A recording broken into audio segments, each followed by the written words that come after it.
जो मनुष्य मेरा स्मरण कर अपना मन निरंतर लगाए रहता है, वह शांत भाव से मेरा ध्यान रखता है, वह मुझे अवश्य ही प्राप्त करता है। अर्थात श्री कृष्ण जी कह रहे हैं कि जो व्यक्ति सच्चे मन से ईश्वर की पूजा करता है, ध्यान लगाता है, उनकी स्मरण करता है, ईश्वर उसे अवश्य ही प्राप्त करते हैं एवं उन्हें इसका फल अवश्य मिलता है। मन शरीर का हिस्सा है। दुख सुख का एहसास करना परमात्मा का नहीं, शरीर का काम है। अर्थात भगवान जी श्री कृष्ण से बताते हैं कि आत्मा अमर है, उसे सुख और दुख का एहसास नहीं होता, बल्कि मन जो कि शरीर का हिस्सा है उसे यह एहसास रहता है। एक बुद्धिमान व्यक्ति न कभी जीवन के लिए शौक करता है और न ही मृत्यु के लिए। अर्थात श्री कृष्ण जी के अनुसार जीवन मरना तो एक संसार का नियम है। ऐसे में हमें किसी के जन्म लेने या मरने से शौक नहीं मनाना चाहिए एवं उसके लिए ज़्यादा दुखी नहीं होना चाहिए। मन शरीर का हिस्सा है। सुख दुख का एहसास करना परमात्मा नहीं, शरीर का काम है।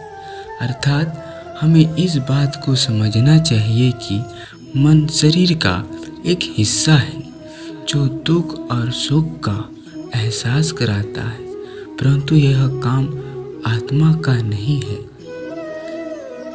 जो लोग भक्ति में श्रद्धा नहीं रखते, वे मुझे प्राप्त नहीं कर पाते, अतः वे इस भौतिक जगत में जन्म मृत्यु के मार्ग पर वापस नहीं रहते।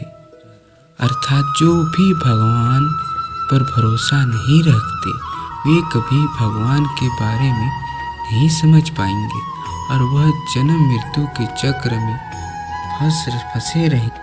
शरीर त्यागते समय मनुष्य जिस भाव का स्मरण करता है, वह उसे उस भाव को निश्चित रूप से प्राप्त होता है। अर्थात मृत्यु के समय हम जीवन भाव का स्मरण करते हैं, हमें अब अगले जन्म में उसी रूप या भाव को प्राप्त करता है। जो भौतिक वस्तुओं की इच्छा करता है वह कभी शांत नहीं होता।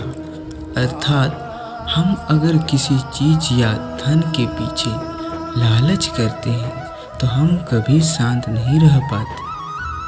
जीवन में सुख दुख, लाभ हानि और विजय पराजय को समान समझकर अपने कर्तव्य करने के लिए इसे अपना कर्तव्य करने से भी कभी पाप नहीं लगेगा। अर्थात हमें जीवन में अपने कर्म के प्रति कभी पीछे हटना नहीं चाहिए। जो हमारा कर्तव्य है उसे अवश्य करना चाहिए। आत्मा पुराने शरीर को वैसे नहीं छोड़ देती जैसे मनुष्य पुराने कपड़े को उतार कर नए कपड़े धारण कर लेता है। अर्थात जैसे हम अपने पुराने कपड़े बदलते हैं, उसी तरह आत्मा भी एक शरीर से अलग होकर दूसरे शरीर में प्रवेश करता है। योद्धा को अपने कर्तव्य को ध्यान में रखते हुए कभी डगमगाना नहीं चाहिए, क्योंकि एक योद्धा के लिए युद्ध से बढ़कर कुछ भी शुभ नहीं होता।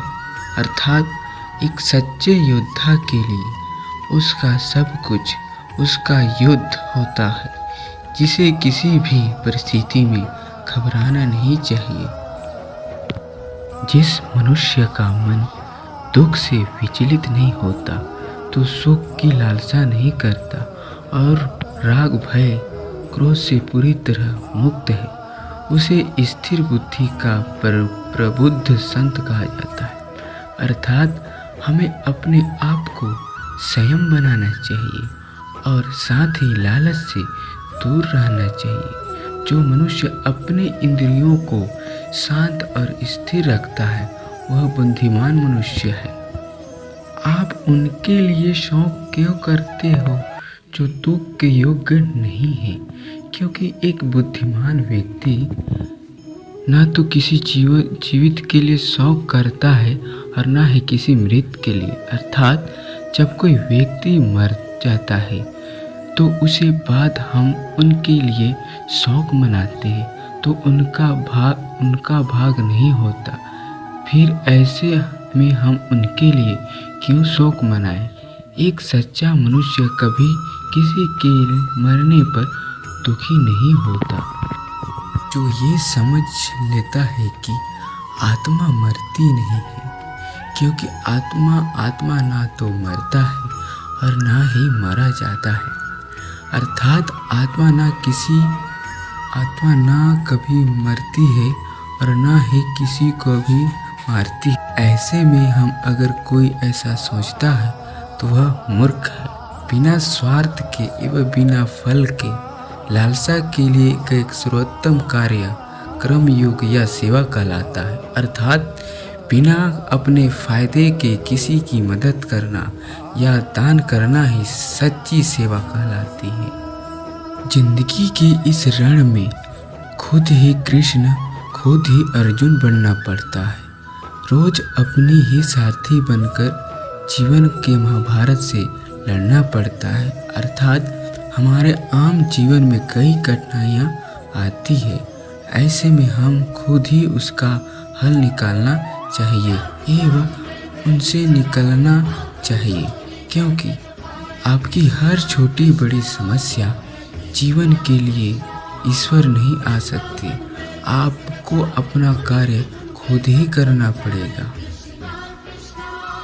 आत्मा का अंतिम लक्ष्य परमात्मा से मिल जाना होता है। अर्थात इस जन्म मृत्यु के चक्र से निकलने का आत्मा एक ही लक्ष्य होता है, वह परमात्मा से जाकर मिल सके।